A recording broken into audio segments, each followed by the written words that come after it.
Bom dia, a paz do Senhor Jesus, Deus abençoe a todos. Vamos entrar na presença de Deus em nome do Senhor Jesus Cristo, com toda a reverência para mais um culto. Então eu queria convidar como sinal de reverência que você baixe sua cabeça, feche seus olhos, eleve seu coração, seu pensamento a Deus e clame para que o Espírito Santo revele a palavra que nós vamos ouvir, a palavra que vai ser ministrada e que ela venha acompanhada do poder de Deus. Poder que traz cura, poder que liberta, que restaura, que traz o refrigério. Não somente para as nossas vidas, mas para todas as vidas que ouvirem essa mensagem, aonde ela chegar. Em nome do Senhor Jesus. E você que crê, diga amém. E graças a Deus, amém? Muito bem. Hoje nós vamos falar sobre a importância do perdão, né? E o poder que existe no perdão. Então eu queria que você prestasse muita atenção, porque o perdão ele está ligado, não é, ao poder de Deus nas nossas vidas. Poder que traz cura, poder que traz a salvação, o poder que traz a glória e a comunhão com Deus. Tudo depende dessa palavra, perdão. Não é? E nós vamos aprender pela palavra de Deus, não é? O que significa, não é, o perdão. E se nós, por exemplo, será que nós precisamos desse perdão? Nós que pertencemos à igreja viva do Senhor Jesus Cristo, nós que aceitamos Jesus, será que nós precisamos desse perdão? Será que nós somos dependentes? Ou será que é para as pessoas que ainda não conhecem Deus, as pessoas que estão no mundo? Nós vamos ver através da palavra que todos nós precisamos do perdão, independentemente de pertencermos ao corpo vivo do Senhor Jesus Cristo, da igreja viva, ou não. Queria convidar você para ver João, no Evangelho de João, Novo Testamento, capítulo 8, versículo 7. Aqui nós vemos um relato, né, de uma situação onde uma mulher foi pega em adultério. E eles trouxeram, né, então os judeus trazem essa mulher diante de Jesus para colocar Jesus numa situação difícil, embaraçosa. Porque a lei do Antigo Testamento falava que aquela que fosse pega em adultério, e era o costume deles, que ela fosse apedrejada. Mas Jesus tinha vindo pregar o amor de Deus, não é? Então, como que Jesus ia falar? Então eles queriam armar uma emboscada, como se fosse colocar Jesus numa situação difícil, onde se ele falasse para ser que ela deveria ser apedrejada em cumprimento da lei, então ele não poderia estar falando na lei do amor. Por outro lado, se ele falasse que ela não deveria ser apedrejada, ele estava descumprindo a lei do Antigo Testamento que ordenava que ela fosse apedrejada. Jesus é o Criador de todas as coisas, e Jesus, com a inteligência infinita, não é? Ele vai responder isso mostrando, não é, que a justiça, a vingança somente cabe a Deus. Não existe ninguém, nem dentro do povo de Deus, nem fora do povo de Deus, que tenha a capacidade de ser justo ou de praticar a justiça, porque todos têm pecado. Olha só, no versículo 7, ele responde assim: E como insistisse perguntando-lhes, endireitou-se e disse-lhes: Aquele que dentre vós está sem pecado, seja o primeiro que atire pedra contra ela. Então ele não invalidou a lei do Antigo Testamento, mas ele mostrou que não tinha ninguém com capacidade, né, de exercer, né, o mandamento da lei, uma vez que todos têm pecado. No versículo 9, quando ouviram isto, né, saíram um a um, a começar pelos mais velhos até os últimos. Ficou só Jesus e a mulher que estava no meio. E aí você conhece, né, você sabe que Jesus perdoa ela, não é? Isso demonstra que todos nós temos pecados. O apóstolo Paulo, quando ele escreve lá uma carta para Romanos, ele declara muito isso daí muito expressamente. Olha só, Romanos capítulo 3, versículo 23.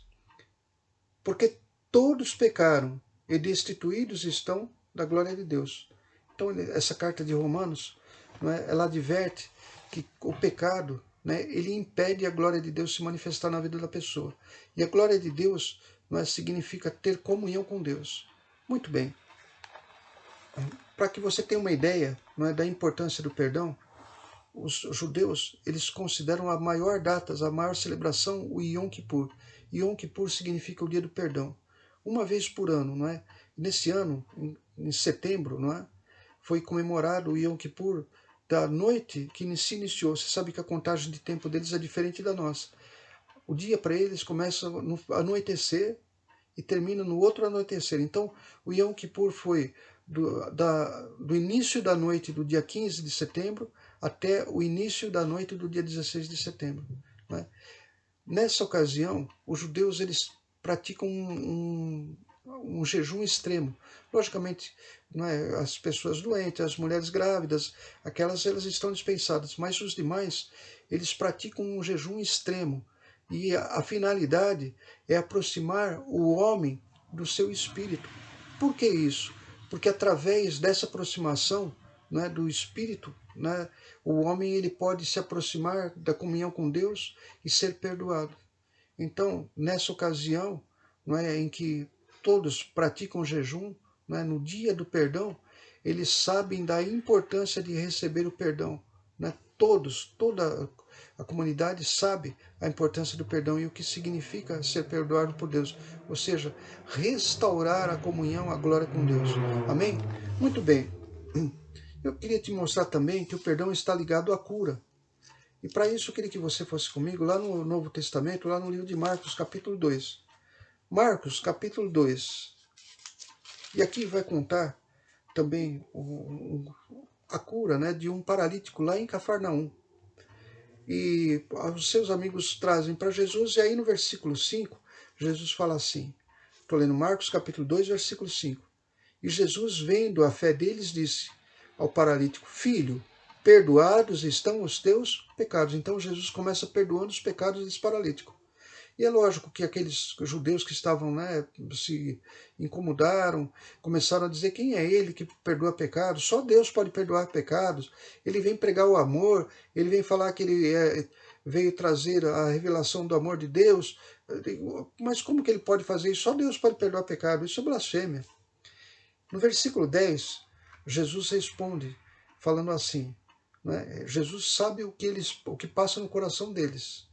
E Jesus responde, sem quer que eles falem, Jesus sabendo o que passa no coração deles, fala assim, ora, para que saibais que o Filho do Homem tem na terra poder para perdoar pecados, disse ao paralítico, a ti te digo, levanta-te, toma o teu leito e vai para a tua casa. No versículo 12, e levantou-se e tomando logo o leito, saiu da presença deles, de todos, né? De sorte que todos se admiravam e glorificavam a Deus, dizendo, nunca tal ouvimos. Aqui fica muito claro que para que a cura pudesse acontecer, Jesus primeiro precisou perdoar os pecados. Por quê? Porque através do perdão dos pecados, a glória de Deus poderia se manifestar na vida do paralítico de Cafarnaum e promover a sua cura. Então você vê que o perdão ele está ligado, né, à própria cura. Né? E agora eu queria que você entendesse também o seguinte, existem dois tipos de perdão. O perdão que Deus concede para nós quando nós vamos até Ele e arrependidos confessamos nossos pecados, mas existe o perdão também que é uma outra via, que é quando nós perdoamos todos aqueles que nos ofenderam, nos agrediram, não é? Então é difícil, eu sei que é difícil, imagina uma pessoa que foi estuprada, uma pessoa que teve todos os seus bens, né, roubados, sua família assassinada, todos os casos mais extremos, né, em que as pessoas se voltam contra aqueles que agiram com maldade, né, com crueldade. Sim, nós sabemos que é difícil perdoar, e é difícil mesmo. Mas a condição para que nós recebamos o perdão de Deus é perdoar a todos. Eu sei que você pode estar pensando, poxa, mas e a justiça? O que, as pessoas vão sair ilesas depois de ter feito tudo? Não, não. Você vai ver durante esta pregação que horrenda coisa é cair na mão do Deus vivo, o único que pode executar a justiça. E a justiça dele é terrível. Então, nós não precisamos nos preocupar com isso, e você vai entender. Em primeiro lugar, eu queria que você voltasse um pouquinho lá no primeiro livro do Novo Testamento, que é Mateus, quando Jesus vai ensinar os seus discípulos a orar, e lá em Mateus capítulo 6, versículo 12, num texto que eu sei que é muito conhecido, ele fala assim, perdoa-nos as nossas dívidas, assim como nós perdoamos aos nossos devedores. Significa dizer que se nós não perdoamos os nossos devedores, aqueles que nos agrediram, aqueles que fizeram coisas contra nós, Deus também não vai poder nos perdoar. No versículo 14 está bem claro isso. Porque se perdoardes aos homens as suas ofensas, também vosso Pai Celestial vos perdoará a vós. Se, porém, não perdoardes aos homens as suas ofensas, também vosso Pai não vos perdoará as vossas ofensas. Então, aqui mostra que para nós recebermos o perdão de Deus, o primeiro passo é perdoarmos. Então você vê o poder que existe no perdão. O perdão de Deus traz para nós, o perdão da nossa parte traz para nós o perdão de Deus, traz a glória de Deus, a comunhão com Deus, traz a cura. Eu queria convidar você agora para ir lá em Efésios capítulo 4, Efésios, Novo Testamento, capítulo 4. Eu queria ver o versículo 26 com vocês, olha só. Efésios capítulo 4, versículo 26. Está escrito assim: irai-vos e não pequeis, não se ponha o sol sobre a vossa ira. O que significa isso?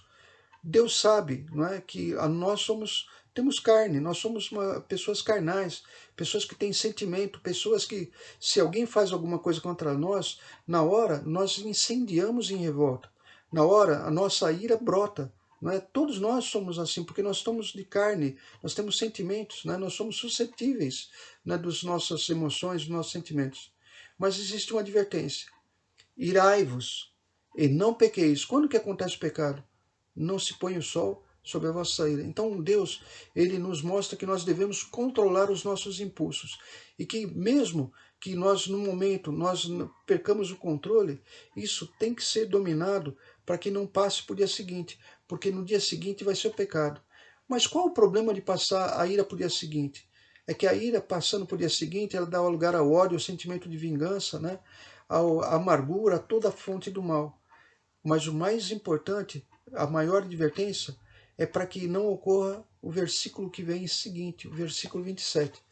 Porque ele fala assim: não deis lugar ao diabo. Então, através da nossa ira, do nosso sentimento de vingança, quando ele passa de um dia para o outro, então o diabo vem e nos prende ao desejo de vingança, ao ódio, à mágoa, né, à amargura. Isso acaba destruindo a nossa própria saúde, a nossa felicidade, impede de nós termos paz, tranquilidade e tudo mais. Né? Nós sabemos. Agora, como que nós podemos perdoar? Né? O que Deus cobra de nós, não é? É a disposição de perdoar, porque nós vamos aprender a perdoar com Ele, e o poder de Deus vindo na nossa vida, quando nós estamos dispostos a perdoar, Ele vai dar a capacidade para nós perdoarmos. Então, em última análise, a capacidade de perdoar é um dom de Deus quando nós temos a disposição, quando você aceita cumprir a palavra de Deus e perdoar. E para isso nós temos que ser imitadores de Cristo. Eu queria que você fosse comigo no livro de Colossenses, né? Vai um pouquinho mais para frente. Colossenses capítulo 3, versículo 13, fala assim: suportando-vos uns aos outros e perdoando-vos uns aos outros, se alguém tiver queixa contra outro, assim como Cristo vos perdoou, assim fazei vós também. Então nós somos incentivados a fazer como Jesus fazia. Não é? Então nós temos que ser imitadores de Jesus, seguir o exemplo de Jesus. Não é? No versículo, se você voltar lá para Efésios, também bem conhecido, capítulo 4, versículo 32, fala assim: voltei para o Efésios, Novo Testamento, capítulo 4, versículo 32. Antes sede uns para com os outros benignos, misericordiosos, perdoando-vos uns aos outros, como também Deus vos perdoou em Cristo. Então aqui, nessa carta, né, aos Efésios, o apóstolo Paulo ele fala assim como Deus nos perdoou em Cristo, nós temos que ter a mesma capacidade de perdoar. Né? Lembre-se da oração do Pai Nosso, é a condição para que nós possamos ter a glória, a comunhão com Deus, o perdão dos nossos pecados. Mas será que Deus ele fala isso para nós porque ele não experimentou o que é injustiça, o que é o sofrimento, o que é a agressão, o que é ser maltratado? Será que não? Vamos responder isso voltando um pouquinho, indo lá no Evangelho, né, de Lucas, capítulo 23, versículo 34. A própria Bíblia vai nos relatar isso, amém? Lucas capítulo 23, versículo 34. Aqui nós vamos ver o relato da crucificação. Jesus no Gólgota, sendo humilhado, maltratado, recebendo cuspes, humilhação, blasfemando dele, provocando ele de todas as formas, não é? E aí ele fala o seguinte, eu estou lendo Então, Lucas capítulo 23, versículo 34. E dizia a Jesus: Pai, perdoai-os, né, ou perdoa-lhes, porque não sabem o que fazem. E eles se partiram ainda as vestes de Jesus, né, aqui no relato. Então, o que nós temos que seguir? Né? Jesus, sendo humilhado, maltratado, pregado injustamente, morrendo, sendo afrontado, ainda vai ao Pai e pede para o Pai perdoar-lhes, né, os seus pecados. Né? E como que Deus perdoa? Né? Será que perdão é esquecimento? Não é? Perdão é esquecer o mal que a pessoa fez. A gente nunca nós vamos esquecer o fato em si, porque isso não seria uma amnésia, não seria um não lembrar de nada das coisas, não é isso. Você vai lembrar do que foi feito, mas você vai esquecer a maldade, você vai esquecer a dor, você vai esquecer o sofrimento, porque você vai entender que aquilo que aconteceu, não é, já está fora do alcance da tua vida, não é? Deus, ele nos ensina isso lá no Antigo Testamento, no livro de Isaías. Ele fala que ele não se lembra das nossas transgressões. Aquilo que nós fizemos contra ele não machuca mais, ele já passou, ele não vai ficar lembrando. Ele não esquece, ele sabe, ele é onisciente. Mas a mágoa, a marca, o sofrimento, ele já superou. Isaías 43, versículo 25 fala assim: Eu, olha só que Deus fala, eu mesmo sou o que apaga as tuas transgressões, as tuas injustiças, né? As tuas ofensas, por amor de mim, e dos teus pecados não me lembro. Então você vê que o amor está ligado ao perdão, né? E esse perdão diz que Deus não se lembra de tudo aquilo que nós fizemos, não guardou aquela mágoa no coração. Apesar de ele saber, né? Ele não guardou. Nós, na nossa mente, nós não vamos esquecer do que aconteceu, porque isso é um mecanismo de defesa nosso. Uma vez que nós sabemos o que aconteceu, nós vamos nos precaver. Então isso não vai ser apagado da nossa mente. Mas a mágoa, o sentimento de vingança, o sentimento de ódio, de ira contra aquela pessoa vai desaparecer. Por quê? Porque dentro de nós vai vir o poder de Deus, o poder que vem através do perdão. Muito bem. Muitas pessoas falam assim, mas e essas pessoas que provocaram tudo isso, essas atrocidades, essas crueldades? Não existe justiça? Como que eles vão pagar isso? Eles vão pagar e pagar um preço caríssimo por isso. Não é? Se não se reconciliarem, se não se arrependerem, vão para o lago, não é que a Bíblia fala, lago de fogo e enxofre, que nunca se apaga, vão ter um sofrimento eterno. Então não é preciso que nós pratiquemos a justiça, ou no caso a vingança. Só Deus pode praticar. Deus, ele afirma isso lá desde o Antigo Testamento no livro de Deuteronômio. Deuteronômio capítulo 32, né, no versículo, queria que você fosse comigo, Deuteronômio, né, o quinto livro do Antigo Testamento, capítulo 32, né, no versículo 35, está escrito assim: Minha é a vingança e a recompensa, ao tempo que resvalar o seu pé. O que Deus quer dizer isso? Deus tem o momento certo para fazer a vingança. Né? Deus tem o tempo certo para fazer tanto a vingança como a recompensa. Tudo está debaixo do tempo de Deus. Tudo acontece dentro do tempo que é proposto por Deus. Então ele fala minha vingança e a recompensa. Os dois lados, minha vingança e minha recompensa. Né? Ao tempo que resvalar o seu pé. Em algumas versões, ao seu tempo determinado. Muito bem. O apóstolo Paulo, ele vai lembrar dessa palavra, né, de Deus lá em Romanos, porque naquela época, você sabe que a igreja primitiva, né, os crentes, né, daquela época, eles eram perseguidos, mortos, eles punham eles em postes, queimavam, eles faziam todas as atrocidades. E era comum que eles tivessem a ira, a raiva, o sentimento de vingança, né, que quisessem se vingar. Mas Paulo vai advertir, né, aos crentes que não fizessem isso, que não tivessem esse pensamento. Lá em Romanos capítulo 12, versículo 19, Paulo vai lembrar de Deuteronômio, quando Deus ele fala que dele é vingança. Então está escrito assim, Romanos capítulo 12, versículo 19. Não vos vingueis a vós mesmos, amados, mas dai lugar à ira, porque está escrito, minha é a vingança, e eu recompensarei, diz o Senhor. Amém?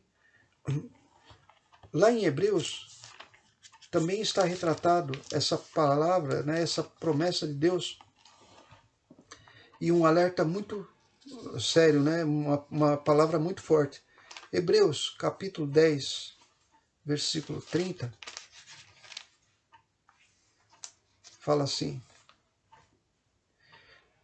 porque bem conhecemos aquele que disse, minha é a vingança, e eu darei a recompensa, se referindo a Deuteronômio, né? Diz o Senhor, e outra vez o Senhor julgará o seu povo, então é Deus que vai julgar. E aí no versículo 31 está a seguinte mensagem: horrenda coisa, horrível coisa, é cair nas mãos do Deus vivo. Então nós não precisamos nos preocupar em fazer justiça. Deus é justo e só Ele pode julgar. Só Ele tem condições de se vingar, porque Ele é a justiça pura. A justiça com amor, a justiça com misericórdia, misericórdia, né? Mas uma pergunta: quem merece o nosso perdão, né? Quem vai merecer o nosso perdão? Uma vez Pedro perguntou isso para Jesus. Eu queria que você fosse comigo lá em Mateus. Se você deve estar pensando, mas nisso você não sabe, o pastor não sabe o que fizeram comigo, olha, não sabe o que fizeram, papapá. Então eu vou te mostrar o que Pedro pergunta e o que Jesus responde. Muitas vezes nós falamos assim, poxa, essa pessoa não merece mais. Já perdoei ela tantas vezes, ela volta a errar. Pô, já falei para não fazer isso, ela faz. Ela está me provocando, ela faz isso. Presta atenção no que você vai ler. Olha o que sai da boca do Senhor Jesus Cristo. Mateus capítulo 18, versículos 21 e 22. Então Pedro, aproximando-se dele, disse, Senhor, até quantas vezes pecará o meu irmão contra mim e eu lhe perdoarei? Até 7. 7 significa, eu vou ter muita paciência com ele, eu vou realmente, ter muita consideração com ele, eu vou perdoar 7 vezes, se ele fizer isso, né? Jesus lhe disse, não te digo até 7, mas até 70 vezes 7. Isso não significa que é 490 vezes. 7 na Bíblia é um número enigmático, né? Representa Deus, representa a perfeição. Então quer dizer o seguinte, você vai perdoar ele para sempre, constantemente. Todas as vezes que ele se arrepender, você vai perdoar. O perdão, na verdade, é uma prisão. E Jesus não quer que nós fiquemos presos numa prisão. Só para você ter uma ideia, um carcereiro, quando ele está no cárcere, ele está preso junto com o presidiário. Ele está de um lado da grade e o presidiário está tá do outro lado da grade, mas os dois naquele momento estão presos. Somente quando ele sai, ele deixa de ser um preso. Imagina uma pessoa que mantém aprisionado perpetuamente, né, durante toda a sua vida, alguém que causou mal para ela. Essa pessoa, ela não prendeu só a pessoa, ela prendeu a própria vida dela. E prendeu a vida dela prendendo sua cura, sua alegria, sua tranquilidade, sua paz, a plenitude com Deus. Ela está tão presa como ela. Jesus, quando ele fala 70 vezes 7, Jesus ele mostra que a preocupação de Deus é com as nossas próprias vidas, em liberar o perdão, em libertar. Para encerrar, você vai ver isso, né, lá em Lucas capítulo 6, versículo 37. Lucas capítulo 6, versículo 37, está escrito assim: não julgueis, olha só, não julgueis e não será julgados. Uma promessa de Deus. Não julgueis e não será julgados. Não condeneis e não sereis condenados. Uma promessa de Deus. E aí ele fala assim, é uma ordem, né? Soltai e soltar-vos-ão. Vê a ideia de soltar no sentido de aprisionar uma vida. Em outras versões, na versão revista e atualizada, na nova versão internacional, aqui está escrito assim, perdoai e vocês receberão o perdão, vocês serão perdoados.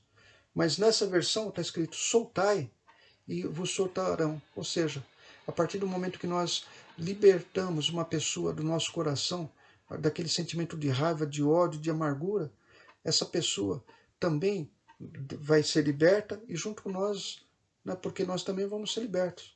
Então, é essa a vontade de Deus, sabendo que a justiça de Deus ela se manifesta de uma forma perfeita. Então eu queria que você entendesse, né, essa palavra. Né, nós vamos ter a nossa live na próxima semana com a celebração da Santa Ceia. Então eu queria repetir para você, né, guarda essa palavra no seu coração, assim como os judeus fizeram, né, de ter um dia de meditação, né? Peça perdão dos teus erros e veja, examine-se você a si mesmo, porque é isso que o apóstolo Paulo fala, cada um examine-se a si mesmo, para que quando nós nos assentarmos, né, simbolicamente na mesa, em comunhão com o Senhor Jesus para a Santa Ceia, né, nós possamos nos encontrar dignos, ou seja, termos os nossos pecados perdoados, termos recebido a glória de Deus e estarmos em perfeita comunhão com Deus e com nossos irmãos. Vamos baixar nossa cabeça e fazer uma oração? Senhor Deus e Pai, em nome de Jesus, nós queremos te agradecer pela tua palavra. Hoje nós podemos refletir, meu Pai, nós podemos aprender ainda mais a respeito de perdão, meu Pai, em nome de Jesus Cristo. Nós podemos meditar nessa palavra e na importância dela para as nossas vidas. Nós sabemos que perdão está relacionado a amor, nós sabemos que perdão está relacionado à cura, à própria salvação, meu Pai. Então, em nome de Jesus, aonde essa palavra chegar, que chegue juntamente com ela o poder do Teu Espírito Santo, que todos possam praticar a Tua palavra para ser abençoados. É o que nós te pedimos e te agradecemos em nome de Jesus Cristo. E você que quer diga amém e graças a Deus. Deus abençoe a todos. Lembrando que no próximo domingo, não é, às 10 horas, lá na igreja de Ribeirão Pires, nós vamos ter os nossos cultos presenciais normalmente. Às 11 horas, nós vamos ter a nossa live, não é, com a celebração da Santa Ceia, onde todos nós, né, vamos celebrar juntos a Santa Ceia. Prepare o seu pedaço de pão, o seu suco de uva. E lembrando que na quarta-feira, às 8 horas da noite, nós temos o grupo familiar com mais uma lição, né, do como tomar posse da bênção, né, que está sendo ministrada pelo nosso professor Nessim. Deus abençoe a todos, um bom domingo e até a próxima quarta-feira, em nome do Senhor Jesus.